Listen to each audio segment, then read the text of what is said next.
Primeira carta do apóstolo João, capítulo 2. Faremos a leitura dos versos 1 a 6. Filhinhos meus, estas coisas vos escrevo para que não pequeis. Se todavia alguém pecar, temos advogado junto ao Pai, Jesus Cristo, o justo. E Ele é a propiciação pelos nossos pecados, e não somente pelos nossos próprios, mas ainda pelos do mundo inteiro. Ora, sabemos que o temos conhecido por isto, se guardamos os seus mandamentos. Aquele que diz, eu o conheço, e não guarda os seus mandamentos, é mentiroso, e nele não está a verdade. Aquele, entretanto, que guarda a sua palavra, nele verdadeiramente tem sido aperfeiçoado o amor de Deus. Nisto sabemos que estamos nele. Aquele que diz que permanece nele, esse também deve andar assim como ele andou. Obviamente, amados irmãos, este é um texto chamado agora para um momento de confissão de pecados. A primeira orientação que nós vemos aqui, orientação apostólica do apóstolo João, é não pecar. E ele diz com todo amor fraterno, com todo carinho, ele diz, filhinhos meus, estas coisas vos escrevo para que não pequeis. Um dos melhores conselhos é o conselho que vem do amor. É o conselho que vem do amor desinteressado. É o conselho que não quer exigir nada em troca. Mas é o conselho daquele que sabe que está falando aquilo para o bem. E faz isso em amor. Então João ele fala, filhinhos meus, não pequeis. Não pequeis. Obviamente, o apóstolo João sabia que o ser humano ele tem a tendência ao erro e ao pecado. Mas mesmo assim ele diz, como apóstolo, com autoridade apostólica, ele diz, não pequeis. O que entendemos disso? Entendemos que a nossa prática de vida é não pecar. O nosso objetivo, o nosso alvo, a nossa postura é viver sem pecar. Isso que nós devemos fazer. Isso que deve estar movendo os nossos pensamentos, nossa ação, nossas atitudes, né? O desejo ardente de termos uma vida separada do mal, separada do pecado, separada do erro. Obviamente, em algum momento da vida, nós vamos nos entristecer com nós mesmos, porque ainda estamos vivendo neste mundo contaminado pelo mal, contaminado pelo pecado. Então João ele prossegue e ele diz, se todavia alguém pecar, temos advogado junto ao Pai, Jesus Cristo, o justo. Ou seja, nós temos um advogado que vai reivindicar por nós, que vai defender a nossa causa, que vai, falando com palavras mais acessíveis para nós, né? Que vai mostrar ao Pai que somos justificados. Que vai dizer assim para o Pai, este pecado que ele cometeu já foi pago. Eu mesmo paguei esse pecado. Então é por isso que é necessário nós estarmos em Cristo e evitarmos de pecar. Fazer isso por amor e por gratidão. Mas quando pecarmos, nós devemos sim nos entristecer totalmente, tristeza mesmo, e dizer e buscar o perdão de Deus. Mas devemos também reconhecer que somos perdoados de fato. Essa também é a doutrina cristã. A culpa, ela corrói o ser humano, ela destrói o ser humano. Ela destrói a alegria, ela destrói a confiança, ela faz o ser humano ficar prostrado emocionalmente. A culpa, ela destrói.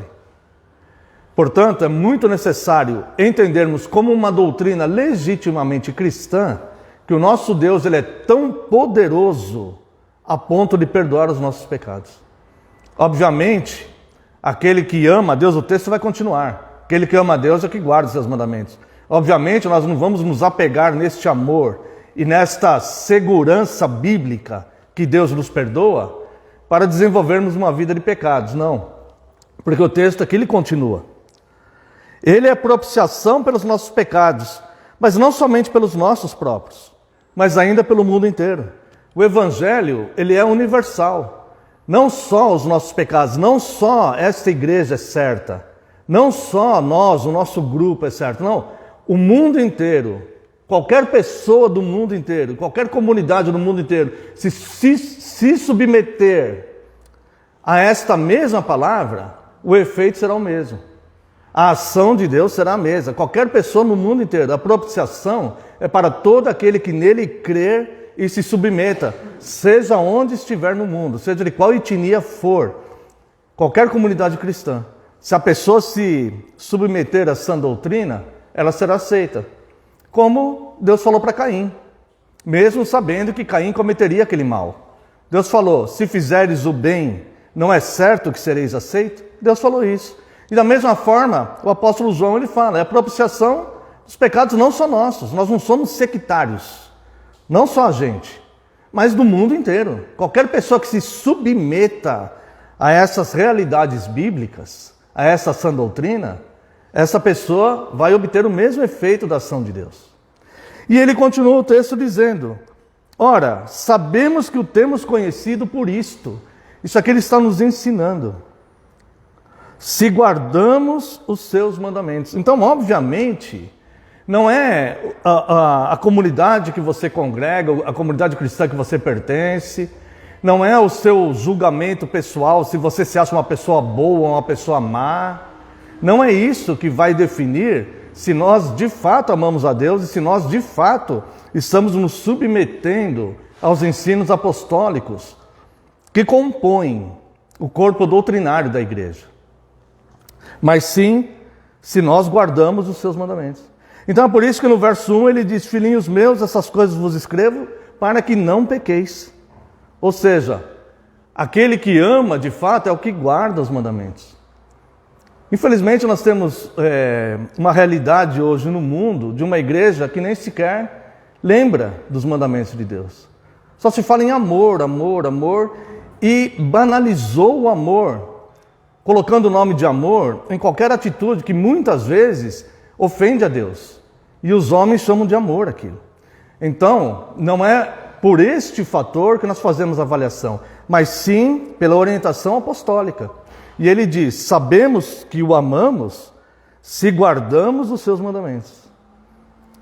Obviamente, voltamos ao verso 1 e o 2. Obviamente nós sabemos que nós não vamos conseguir guardar na íntegra os mandamentos, sabemos disso.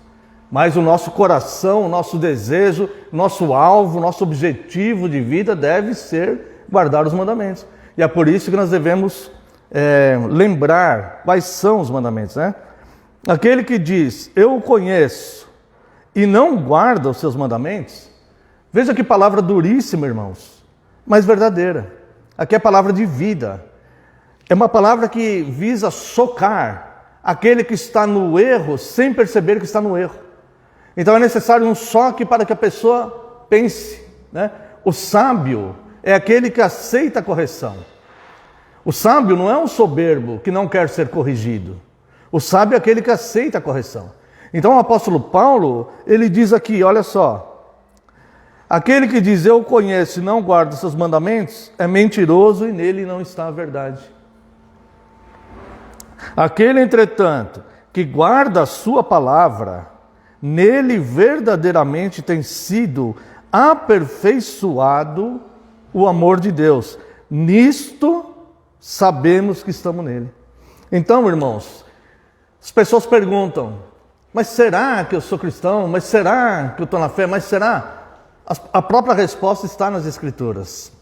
E quando nós identificamos que nós estamos em falha em alguma coisa, então compete a nós submetermos-nos à correção de Deus.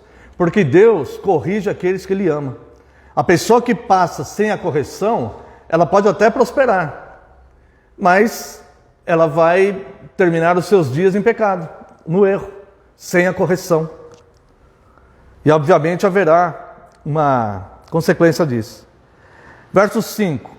Aquele, entretanto, que guarda a sua palavra, nele verdadeiramente tem sido aperfeiçoado o amor de Deus. Nisto sabemos que estamos nele. Aquele que diz que permanece nele, este também esse deve também andar assim como ele andou.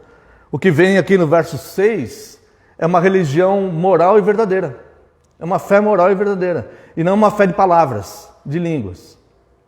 Ah, eu estou nele, eu estou em Cristo. Não. Aquele que está nele deve andar como ele andou. E é por isso que Jesus diz, pelos frutos os conhecereis. Então, nós devemos produzir frutos de arrependimento, frutos de santificação, frutos de obediência, frutos de devoção à verdade, a todo o conjunto de verdade que a palavra de Deus nos ensina. Portanto, irmãos, aqui diz: filhinhos meus, essas coisas vos escrevo para que não pequeis. Se todavia alguém pecar, temos advogado junto ao Pai, Jesus Cristo o justo. Isso aqui nos traz consolo e conforto, porque ao confessarmos os nossos pecados, baseado no arrependimento legítimo, é certo que Ele nos perdoará e não haverá mais culpa em nós. Seremos vistos por Deus como o próprio Cristo, mesmo nós sendo tão pecadores, porque seremos justificados por Ele. É Ele que pagou o nosso pecado ali na cruz. Por isso a necessidade de estarmos em Cristo. Então, para que a culpa não nos corrompa, não nos consuma, nós devemos ter a confiança nessa doutrina, que se confessarmos os nossos pecados, Ele é fiel e justo para nos perdoar os pecados e nos purificar de toda a injustiça. Então seremos purificados diante de Deus. Assim podemos andar como Ele andou.